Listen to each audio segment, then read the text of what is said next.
Push up যখন সবাই মারে ভুলটা কি করে, এলবো দেখো বাইরে চলে যাচ্ছে, এলবোটা বাইরে গেলে হবে না।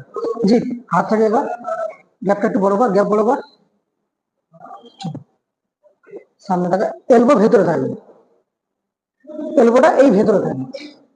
যেহেতু ওয়েটটা একটু বেশি আছে, ভার আছে, তো মারতে পারছি না, বাট সবাই চেষ্টা করবে এলবোটাকে ভেতরে রাখার জন্য। যদি ওইভাবে না হয় পুশ আপটা, তোমরা সবাই এইভাবে পুশ আপটা ট্রাই করতে পারো।